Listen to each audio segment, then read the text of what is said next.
Друзья, всем привет! Предлагаю вам очень простой, быстрый вариант десерта к праздничному столу. По одному и тому же рецепту можно выпечь ванильный, тигровый или шоколадный бисквит для рулета. Они очень вкусные, эластичные, гибкие, готовить их одно удовольствие. Приступаем к приготовлению. Все необходимые ингредиенты перед вами. В яйца добавляем соль, сахар, ванилин и начинаем взбивать их миксером на самой высокой скорости. Яичная масса должна хорошо увеличиться в объеме, посветлеть и стать очень стабильной. Рулеты готовятся без разрыхлителя, поэтому этот этап является самым важным во всем приготовлении. Здесь специально остановила миксер, чтобы показать вам, насколько пышная воздушная масса получилась. После того, как взбили яйца, вливаем молоко комнатной температуры. Буквально секунд 10 перемешиваем и останавливаемся.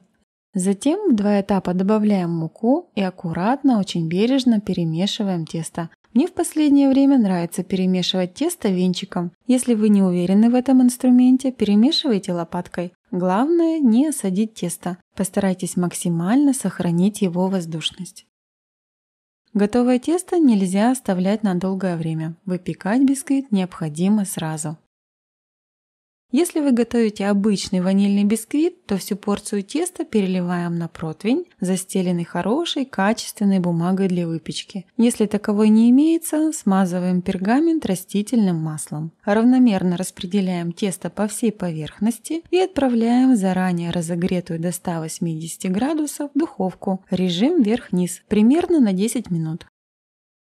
Если же вы хотите приготовить рулет с рисунком, тогда часть готового теста, примерно 3 столовые ложки, перекладываем в другую посуду и добавляем к нему чайную ложку какао. Затем шоколадное тесто перекладываем в кондитерский мешок и наносим произвольный рисунок. В честь наступающего Нового года я рисую тигриный узор, но по идее можно нарисовать или написать все, что угодно.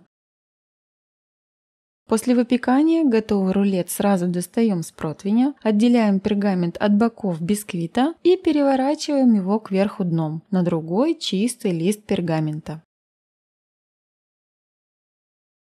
Далее снимаем бумагу и подрезаем неровные сухие края бисквита. Все это нужно сделать сразу после того, как вы достали бисквит из духовки. А после необходимо накрыть бисквит чистым полотенцем и дать ему остыть, так сказать, отдохнуть, минут 20 или 30.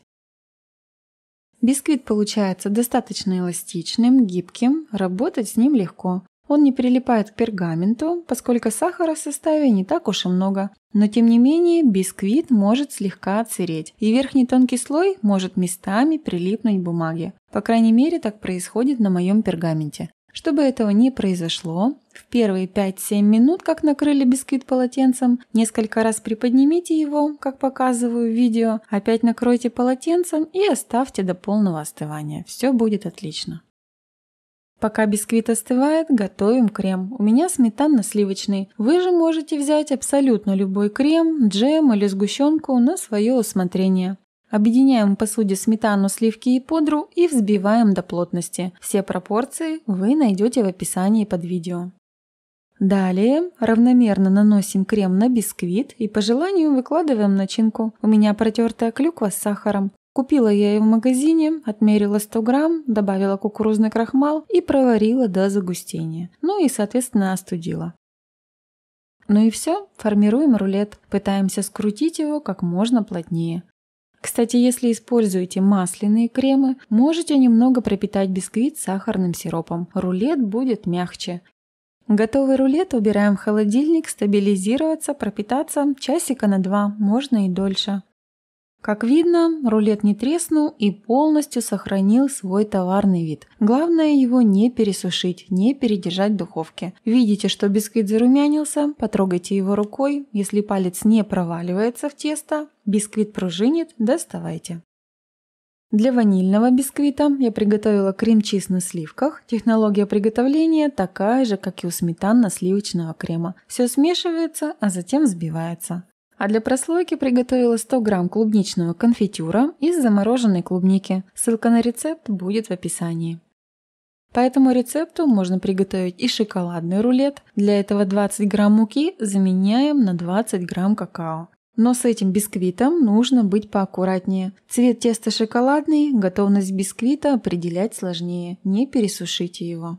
Для данного бисквита я готовлю ганаш на сливках. Сначала заливаю горячими сливками шоколад, хорошо перемешиваю и отправляю в холодильник на 6-8 часов на стабилизацию. Затем взбиваю до плотного состояния. Промазываю им бисквит и выкладываю начинку. Апельсиновый конфитюр. Рецепт был в предыдущем видео. Опять же, ссылка и рецепт будут в описании. Через 2 часа достаем рулеты из холодильника, убираем пергамент и отрезаем тонкие кончики, чтобы срез рулета смотрелся красиво и ровно.